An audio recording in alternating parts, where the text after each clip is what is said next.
When I first started writing online, I wrote and published every single day for an entire year on Medium. 365 days. No breaks, no days off, none of that rubbish. And in my first month, I started in January 2023 and I wrote about 20 articles. Do you have any idea how many views I got? 65.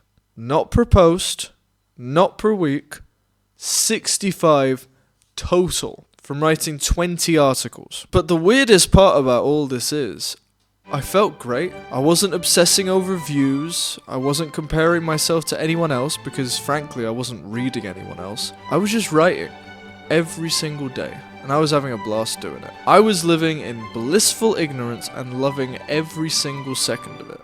But fast forward today and looking back at my origin story, I can see I made so many mistakes. Honestly, looking at them, it makes me want to scream into a pillow. Like, how could I have been so stupid? For context, I'm not getting 65 views per month anymore. That's kiddie stuff, right? I've got 27,000 followers. I've written over 665 articles. I've made thousands of dollars from the partner program. Safe to say, I'm not a beginner anymore. And I can see the mistakes I made just clear as day.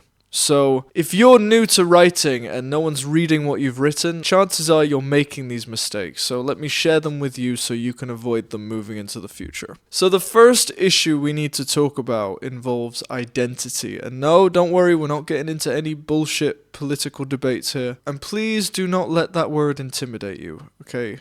Because this is very important. The fundamental problem is you haven't decided you are a writer yet. You probably call yourself things like aspiring writer, or you think, I would like to write someday. Well, let me tell you right now, as long as you think like that, you will never be a writer because you will always be aspiring, or you will always be hoping to be, or you will always be waiting for someday. Well, all of these are copes, I hate to break it to you. But none of these are going to help you. If you want to start writing, if you want to start producing good writing, you need to see yourself as a writer. Because if you don't, that tells me, and it tells you, it tells your subconscious mind that you're not all in. You've got one foot in the door and one foot out. You're like half-baked Ben & Jerry's, but not as tasty. Pause. You're still treating writing like this fun little experiment as opposed to an identity. I know, like, I'm using loads of analogies here, but it's kind of like writing's your side piece right now, right? And I'm telling you, you do not want to treat writing as your side piece. You want to treat writing as your ride or die main chick or main guy, whatever you're into. Writing to you cannot be a groupie if you want to be a writer. If you want to be a filmmaker, okay, yeah, writing could be like your groupie, your side chick. But if you want to be a writer, write. I'm a writer. I write stuff down all the time. Can't be your side chick, mate. I know these are some crazy examples, but this is actually why no one's reading your writing. Because as soon as you write it, you just forget about it. It's not something that actually means a lot to you yet. If you want to be a writer, like, you can't do this. You have to be a professional. You can't be an amateur. When you stop writing something, your mind doesn't just go off and you can just go for a walk and smell the buttercups. That's not how it works. Even after you finish writing, you need to be thinking, you need to be ruminating, you got to be thinking, how could I have improved that? What should I write about next? Ooh, that's a cool idea. Let me write it down, right? It becomes an entire way of living when you change your identity to writer, because this is an identity shift. It's not a hobby. Writer is not just like some job title, and unless you change who you are, you will continue to be invisible. Doesn't matter how many pieces you publish, if you don't make this mindset shift, it won't matter. It doesn't even matter if you have posts blow up, because if you don't see yourself as a writer in the long run, it's not going to make a difference. You're going to give up eventually, and all those viral posts aren't going to mean shit. Now that I've covered identity, we need to talk about the biggest thing that holds writers back. This is a really simple problem to solve, but most writers just are completely unaware of it. But before that, I need to ask you a quick question. If you don't give a shit about what you're writing, why should anyone else? Now, you might be thinking, Godfrey, where's this question coming from? Like, what are you talking about? Well, you would be surprised at how many writers write about things they don't actually care about, or worse, know anything about. There are writers out there who only care about blowing up, who only care about the viral hit. And they don't care if they don't even know anything about it. They're gonna hop on a trend no matter what. It would be like me trying to write a blog post about crypto. I know fuck all about crypto. I don't know anything about it. But if crypto was trending and I was one of these junky writers, I would try and write something about crypto just to try and catch the wave. This is stupid. Most people are not writing things that they actually care about. They're actually just writing things because they think they should write about it. Not because they want to, not because they're obsessed, not because they can't shut up about it, but because some 14-year-old on TikTok made content about it and blew up, so now they have to do it as well. This is a ridiculous way to write. How do you expect to become a thought leader if you're constantly aping other people's ideas? Your content should be something you're fascinated by. It should spark something in you way earlier than it sparks something in anyone else. You have to be the one to bring that spark to life. If you're just churning out post after post, just trying to go viral, trying to catch trends, you're not gonna go anywhere. That's gonna make you quit faster than Roberto Duran. If it doesn't light you up like Sugar Ray Leonard lit up the Hands of Stone, it's not gonna light anyone else up either. If you got those references, like, you're cool.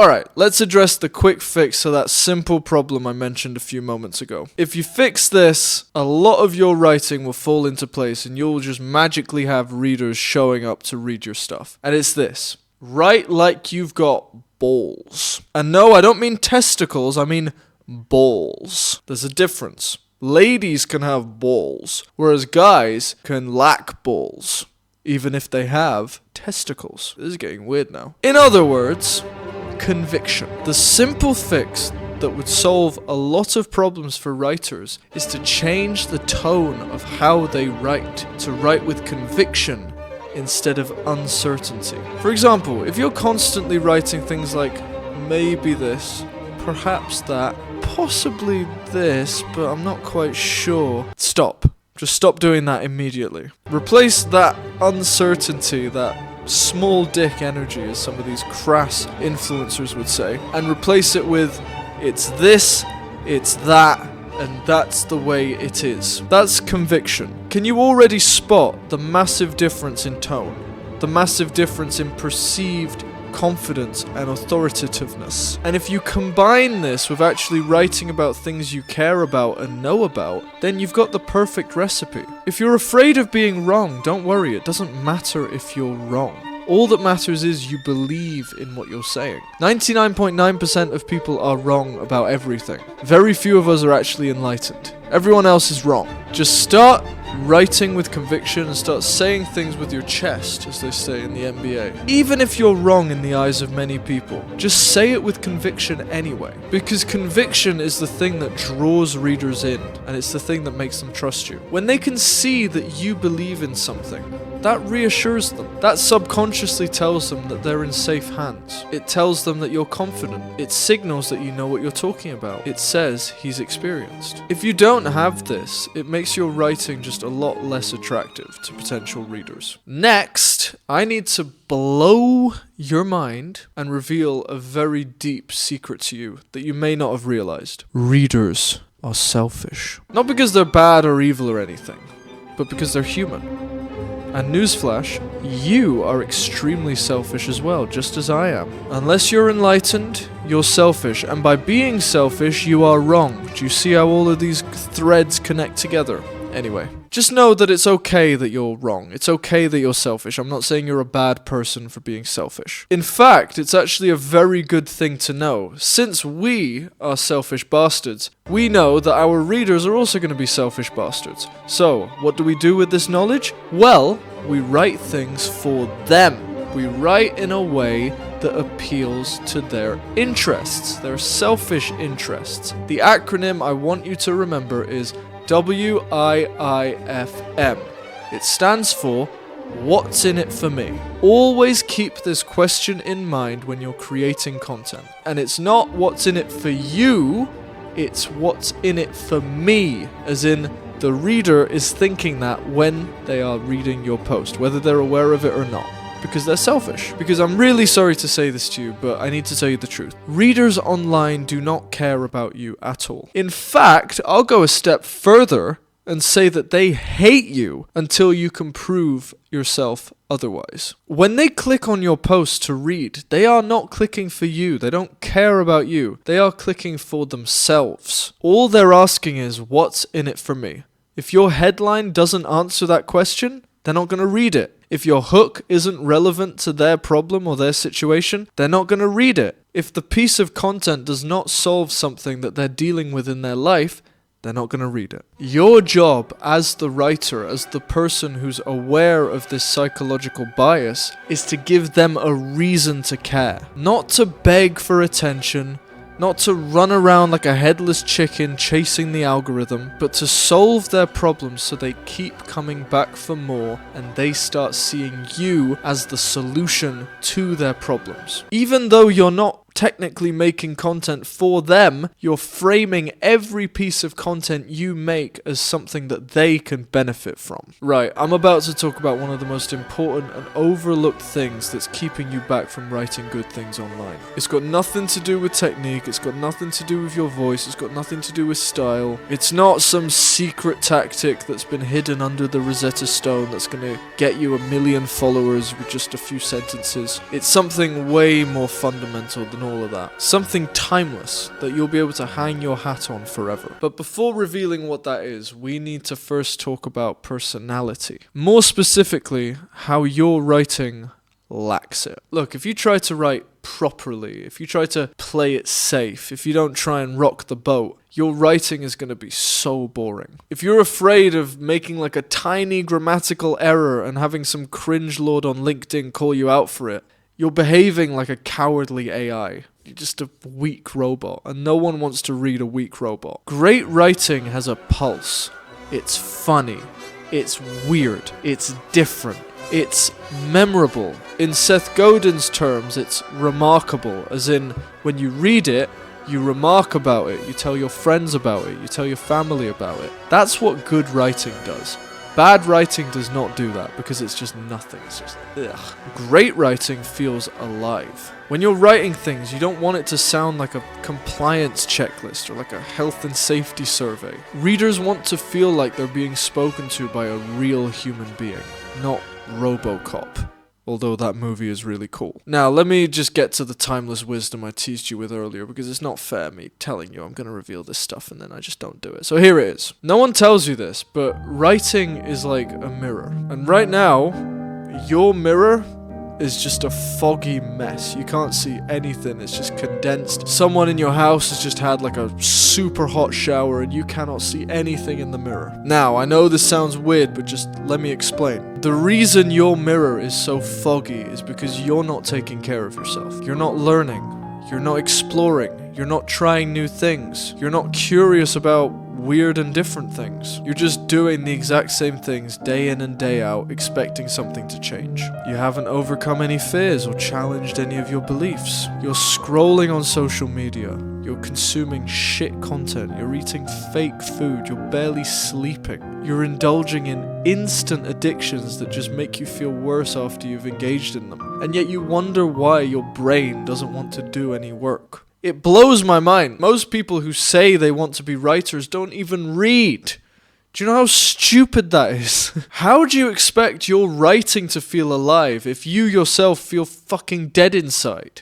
It's not gonna happen. You need to clean your life up and you gotta get rid of all the bullshit, all the distractions, all the things that are actually poisoning you. As soon as you do that, you're gonna find that the stuff you write is just magically 20, 30 times better. And I'm not even exaggerating. Try it. Stop being an addict and just try and get rid of some of these things. Then try writing and thank me when you're done. Now, I know I just went a little hard on you there, but let's just take a step back. Let's breathe. Okay, you feeling better? I didn't mean to give you an anxiety attack. I just wanted to, tell you some harsh truths before just encouraging you a little bit. Because right now, maybe it is true that no one's reading your writing. And that can suck. I get it. Maybe you're struggling with what you want to do with your life. And I've been there too. way more than I'd like to admit and way more often than I'm comfortable with. It's important to understand that when you do something new, you are not behind. You're exactly where you need to be right now. The only reason you'll feel behind is if you compare yourself to someone like me, or someone like Stephen King, or someone like J.K. Rowling. But you see how that's a battle you can never win. You're always going to lose that battle, because there's always going to be someone who's ahead of you. It's okay to not be a master yet. I'm not a master yet. I've only got 27,000 followers on Medium. I don't have a best-selling book. I don't have 20 books. I've still got a long way to go. And everyone's journey is completely different, with their own twists and turns, their own challenges, their own goals. And all of this is okay, because writing is an infinite skill. You can always get better at it. There's always a way you can improve. And the longer you do it, the better you get.